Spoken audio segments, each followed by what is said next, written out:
What is going on, everyone? Badger here. Should have liked and sub, and let's get into this. So, time and time again, we have had stories and brought to you stories about what should have been or what was once a beautiful character, a beautiful female character. Lara Croft has had her depictions where all of a sudden they are far more manly, far more androgynous than they should have been. We once thought this was for unrealistic beauty standards, and it turns out we were right, but not the way we thought. Instead of actually unrealistic beauty standards for women, it turns out it was for the modern audience, that queer audience, and trans people specifically, that for them, they being the people making this, think it's unrealistic to depict all characters that beautiful because for some, say the people transitioning, well, they're just never going to reach those heights. I guess they've never seen the Blair Whites of the world. And so we end up getting characters that look like this. Now, the context of the article we're going to be talking about is specifically Black women, but I think the same could be said for all women, and that no matter how beautiful of a woman it starts out of in design, by the time it gets to the end and the DEI tax is paid, they look like this and they look like this. The Mary Jane effect. And speaking of Mary Jane, but of a different variety, here we go. Suicide Squad Kill the Justice League character artist confirms industry bias against attractive female characters. It's very difficult to pitch beautiful or vain Black women in games without them coming back like grocery store aunties. Kim Blair, maybe you should ask her, and a Sweet Baby Inc. I'm sure they could give you very realistic depictions. So here we go. According to the developer, who absolutely has no love for the people or ideologies who regularly raise the issue, the Western video game industry does in fact hold a very, very real bias against beautiful female characters. And I think this is funny. This might be a case of them eating each other, where this person who worked on Suicide Squad Kill the Justice League, for all we know, they have no problem with a lot of the ideologies in the game, but making a sister look like a brother is a step too far, and that's when they start attacking their own and talking about what we've been saying, that they're taking beautiful female characters and ugging them up.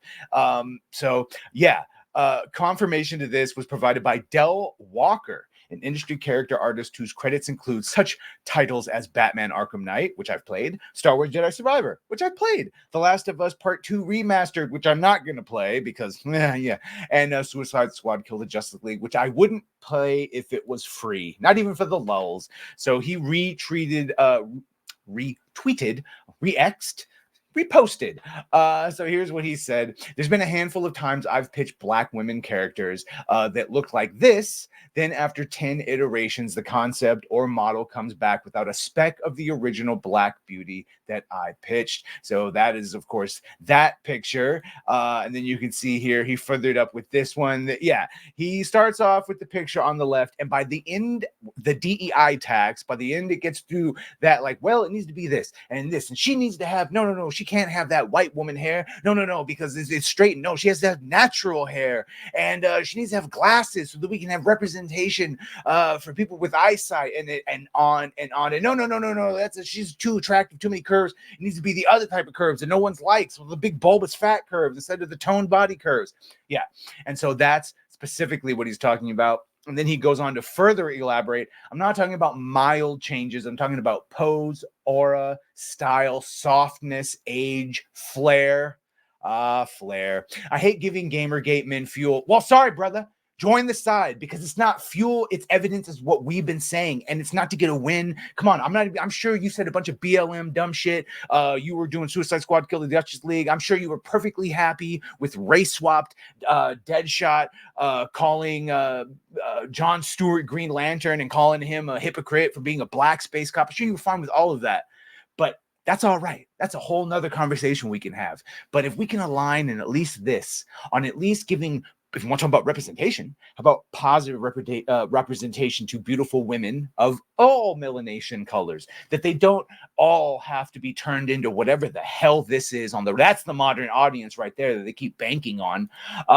Here we go. Someone responding, he goes, dude, a friend of mine, an Asian woman, who was just telling me about how this happens to her when she designs Asian women. That's what I'm saying. It's not related to melanation. It is related to beautiful women, beautiful standards, and we've already explained why and who they're trying not to offend. It's the same type of people that like that trans Mrs. Freeze that they're DMCAing everyone. So yeah, doing the same thing to Asian women in Western games. They always have her work redesigned by a Western artist to look more like a stereotypical, then pat themselves on the back for good representation. And then Dell says, yes, they also assume adding stereotypical ethnic features with a blunt force is some because brother, that is what we keep. I know you don't want to give Gamergate people fuel, and yes, it is, but that's the point. We're talking about a very real issue. All right. And blunt hammers is all they have. It's what we've been talking about. Blunt hammers across the board, whacking it, slamming you over the head with the sludge hammers. And that is why sludge hammers, because it's pissed everyone off. And so he says, yes, features with some force is some sort of Hail Mary when a range of diversity exists inside diversity. Well, that's because, and I know you might not want to hear this, they don't give a shit about diversity, which is why you get stereotypical lazy ones. Take Echo, for example, where they changed the origin of her tribe specifically for the matriarchy, and that it had a origin myth that went along with their narrative. And then, because all Indians are the same to them, they borrowed a bunch of other Native American myths, and no one said anything because, hey, take your representation, even if it's not accurate. And that's really what we're seeing here. And then they go on to use Saga Anderson as a good translation. And yes, also, he worked on Jedi Survivor, and famously, Cameron Monaghan is an excellent depiction of the character, translation rather, from the real world. So it can be done when they want to, and that would be the key part. He goes, so there you have it. There you have it. That's the end. Proof, more proof. I'm sure it must have pained him to help us with our cause and our argument. But yes, it is not a mistake that we keep getting these manned up or these stereotypical characters with any nuance or any diversity inside the diversity. Diversity inception, if you will, is all ignored because, as I say, this is not done with any sort of authenticity or ingenuity or genuality. It's done, hey, for the virtue signaling and the tick boxes, which is why they have to hire other companies to try them, help them. And shockingly, they're also in it for the grift, which is why we get what we get. Anyway, be sure to like, share, and sub. If you have done that, thank you. If you're going to do that, thank you. And, well, bye.